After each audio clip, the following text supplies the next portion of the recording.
Hey, I'm Aram, and this is the ultimate DIY film cart. In its simplest form, you can make this for $365, but if you want to upgrade it to an absolute tank with upgraded wheels, a camera docking station, and a few other accessories, it'll still only cost you between $600 to $700, depending on what you already have. If you're new here, I'm a writer, director, and DOP, and over the years, my kit has grown and grown, and it's become harder to manage it all without damaging my back in the process. So I decided it was time to invest in a film cart. But when I started looking, I felt like having a mild breakdown. No trolley is worth £4,000, so I decided to make my own. I looked for inspiration, and initially I was tempted by the rock and roller, but I was put off by the number of people reporting the bending in it. I also took a look at the Crane AMG 750, which I liked, but it needs a lot of maintenance and the top shelf is a bit, well, rubbish. In the end, I settled on combining 3 different approaches from some other YouTubers, whilst adding my own ingenious touches to create a film cart that does it all at a fraction of the price. I'll link the 3 other YouTubers who most heavily influenced me, because without them, this wouldn't exist, so big thumbs up to them. Right, let me show you what my film cart can do. The top bar can be used to mount monitors if you wish, but I prefer to use it to mount a gimbal, to give it a permanent home where I can balance, transport, and leave it. And I simply secure it with a bungee. You can use this as a DIT station or a director's area with a adicam monitor, and it all turns on a dime thanks to all 4 wheels being able to rotate, unlike many film carts out there. And what's more, you can even transform it into a platform to get those high angle shots. It's basically the perfect on location and studio film cart. On the side, I carry 2 tripods. On the front, I use Kevin Ray's brilliant idea of drum clamps to mount C-stands and a bunch of other stands. And this film cart, it comes with a side table already attached. I like to use this for my batteries, and I run all my cables for everything into one power bar attached to the underside of the top shelf, and then I run it all from one plug, which is much nicer. The top shelf has a cheese plate where you can add anything you want really, and you can even attach a VCT plate, a bowl mount, or a flat tripod head if you want to give your camera a secure place to live. The edge has felt lining, so it's never a painful experience when typing, and I have a cute little light set up so I can work in the dark if I need to. I also hang cables from it. What's great though is that this also breaks down into a very minimal setup. In fact, it goes so small I can fit it all into the boot of my car with all my gear. The only true modification was replacing the small but perfectly fine wheels that it comes with these chunkier ones. It required getting my old man to do a bit of angle grinding, as a spigot is ever so slightly wider than the film cart. So if you're going to do the same, please let someone who actually knows what they're doing do this for you. Do not angle grind them if you don't know how. But to be honest, the original wheels are absolutely fine. I just wanted something a little more off-road. Now, there were some people telling me to sell this as a film cart, but I can't be bothered, to be honest. I want to be a writer, director, DOP, not a manufacturer, and I want to help you guys out there as well. So I'm going to show you how I made this and how you can go and build one yourself. Links for everything are in the description below, and full disclosure, they are affiliate links. So the cart is actually a mini scaffold platform made by Von Haus, and it comes in this nice bright orange colour. I removed the main Von Haus logo, but I left the other warning signs. I just masked over them with some masking tape before I painted the whole thing black. Initially, I taped up the joints, but this turned out to be pretty stupid. Don't do this. You don't need to do this. So move the side shelf out of the way. You can just unclip it from the top and then sand the whole thing down. The better you sand, the better the new paint will stay. It took 2 coats with the spray paint that I recommend. Although I will be honest, the paint has been chipping off over time. It doesn't bother me, but if it bothers you, then either sand it better than I did, or give it another coat, or find a thicker paint. The top shelf is where my own input really comes into this.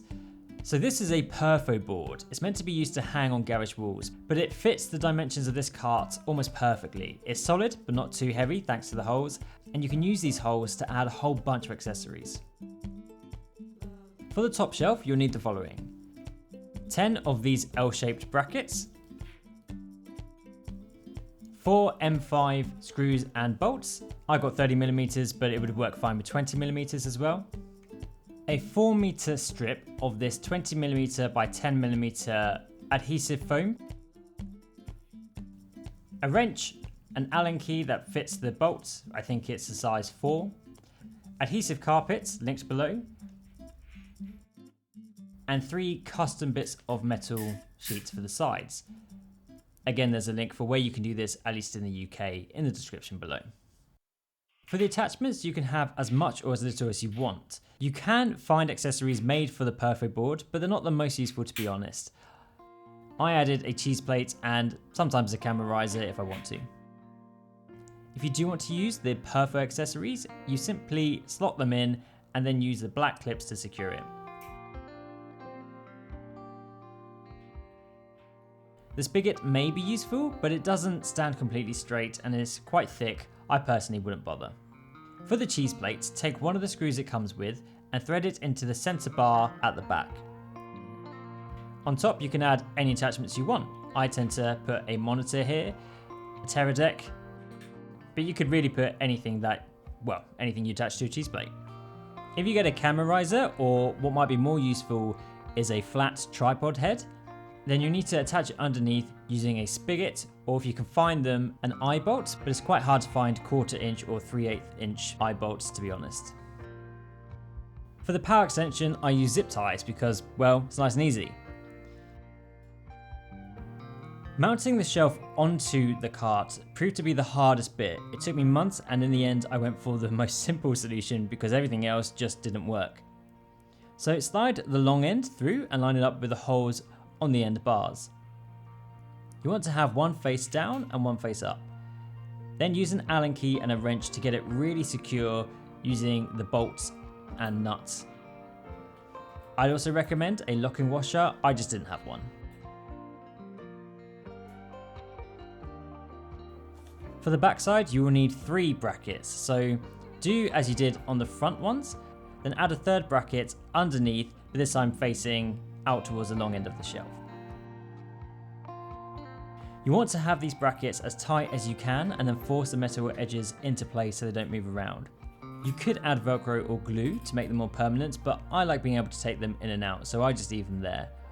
I've never had any issues, they sit in there fine and doesn't cause me any problem whatsoever. Now add the felt lining along the front. It takes 3 strands, so basically 3 meters worth. As you can see, I didn't do the straightest job, so good luck doing better than me. I'd recommend cutting to size first, so you don't get the rubbish edges that I did. It's quite hard to get the scissors down in the corner to cut it to where you want it. Laying the carpet is surprisingly difficult, so take your time with it, don't rush. First off, remove any accessories that you've placed except for the zip ties for the power bar underneath. It will leave a bit of a bump under the carpet, but I prefer that to having it sticking out. We'll be coming through the carpet with all the other accessories after. I only have 1 layer of carpet here. I am considering putting a second one on to make it a bit thicker, but start with 1. So the width is perfect, but it's the length that is the tricky bit. It took me several attempts to get it right. So you want to try and keep it as smooth as possible as you go along, ironing out any creases and keeping tension on the carpet at the same time. I'd 100% recommend cutting the carpet to size first, unlike what I did, which led to a bit of a jaggedy end. It doesn't bother me too much, but if you're quite fussy about those things, then yeah, definitely cut it to size first. Now place a cheese plate where you want it to go, prod the bolt through, and take a knife to cut a hole through the carpet.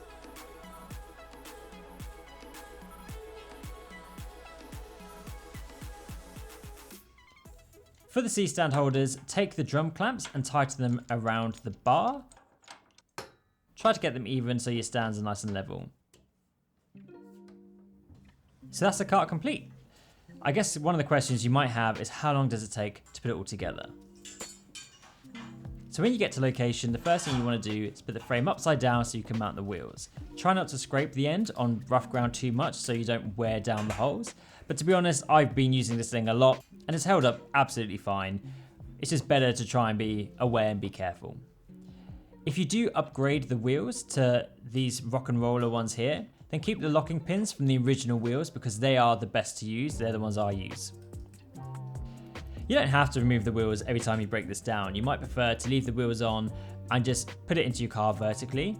but for the sake of 50 seconds I'm putting all the wheels on, I like to take the wheels off so I can get it all in the boot of my car.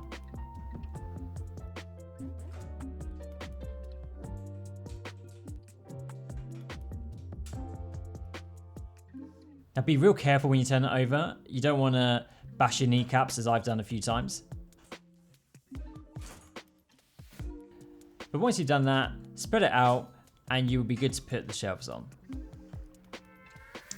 So the shelves that this cart comes with, because it's scaffolding, they're actually half shelves used for stepping on. So I use these on the bottom to hold all the gear. I should warn you, they are quite heavy. This whole cart weighs about the same as any film cart you're going to get. Put the side shelf out of the way and then add the top shelf.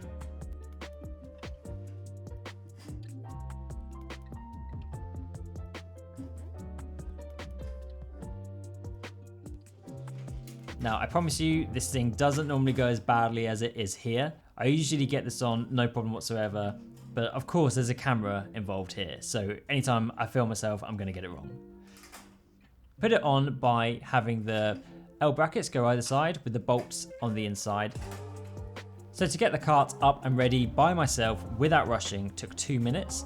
If you want to then add the top bar or the C-stand holders, that's going to take about another minute or so. So we're talking 3 minutes to get this thing completely set up with all the bells and whistles. How I load it is I start with my aperture light, my 300D, and then my Falcon Eyes light goes on the top. I put my camera bag on the other side, and then I add my lens bag in the middle, which I secure with a small bungee at the back. The only problem with this bottom shelf is it doesn't have a lip, but that's also a plus because you can just slide things on and off. Just wrap a large bungee cord around it if you're worried. Then I add my sound bag, a softbox, my Terra deck, and finally an easy rig. Sometimes I'll just wear this on my back and instead I'll put in another aperture light or something else there as well. On the side I put my very rubbish tripod just by hooking the handle over. Then I'll add my microphone blimp, C-stands and any other stands, they'll go on the front, usually not as wonky as they are here. And finally I'll add my gimbal and camera. Then just to finish it off, I'll chuck on some clips so they're good to go, and if I want to, my small light. The best bit is that you can completely customize this how fits you and your needs.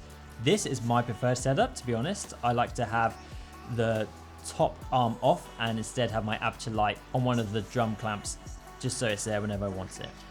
For the cost of £365 to have a simple setup, or with all the bells and whistles, still way cheaper than anything else you're going to find, I think it's hard to do much better. At the end of the day, it's all about what tool suits you, and this has been a game changer for me, and I really hope it can be for you too. If you like this video, then please feel free to like and subscribe. It really helps, and drop me a comment. I'd love to just hear your story, hear your thoughts. All right, I'll see you soon.